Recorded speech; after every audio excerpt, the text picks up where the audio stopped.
Hello, my friends. Want to make a video on the current situation in the world with the right wings. We see a lot of anti-immigrant and anti-white, period, sentiment. I mean, anti-brown sentiment by mostly white Europeans and their descendants in other countries. If you pay attention to it, the vast majority of the people with the anti-immigrant sentiment are either Europeans, white Europeans, or their descendants in places they invaded and colonized. United States being one of them. It's most of the people, the rabid right-wing Nazi fascist trash, which is like what I consider them to be, are the ones behind this anti-immigrant and anti-brown sentiment. So if you look back in history, this is not new, and all of these people are religious.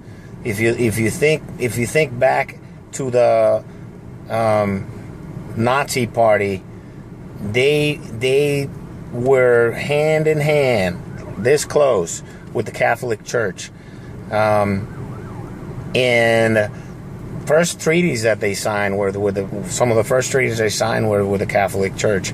And now again, you see the religious now in the United States they have affiliated themselves also with the right wing, the evangelical right wing, and now they're trying to solidify and expand their tentacles around our children's brains by turning our public education system fully religious with the nomination of Betsy DeVos, this the lady, the person that's with the education department. She's basically got a collection agency and a rabid right-winger that wants to turn all our schools into religious proselytizing and pandering institutions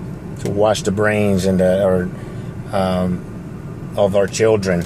So the theocracy that they're trying to establish has the purpose of controlling and indoctrinating our children into a fascist mass of non-thinking, fanaticized, religious fanaticized, and politically fanaticized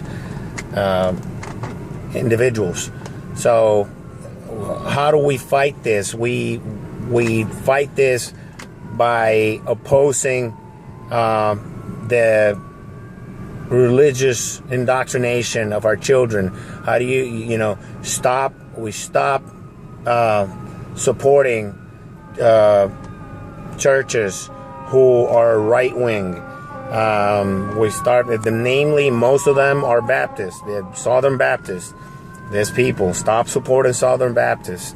Don't give them any money. Starve them. The way to stop this movement and to stop these people from turning the United States and the rest of the world into a Nazi regime is to stop financing them. Don't buy from them. Research who you're buying from. Don't do business with right-wing businesses. If you see them, you go in there and you see them watching Fox News all the time, stop buying from them. If you see them talking and they talk, they're with their anti-immigrant, racist, misogynist, homophobic, all that shit. Don't support any of those people. If they're your friends, say, hey, we're friends, but we're not doing business. I'm not going to support you financially. I'm going to go somewhere else to a business that's a business that doesn't have those nasty qualities. Vote with your pocket. Vote with your pocket. That's the way to support things. Support the good neighbors, the good businesses, and those businesses who are not good neighbors, or institutions, whether it be church, whether it be, social institutions, anybody who shows any signs of racism, Nazi, fascism, people who are anti-immigrant, or, anti-Muslim, that are just stupid in their rationality, and they have all this prejudice in them, don't support them. And that's the way we do business. That's the way we're going to beat these people, because the other alternative is to go to a war and start killing Nazis, and I don't think that's just gonna be too. That we're tired of blood. There are other ways to do things. Violence should be only a last resort. And it's for self-defense only. But we have the means to stop this onslaught of hatred in the United States and in the world. So support people who have loving and all-inclusive policies, and starve out those who don't.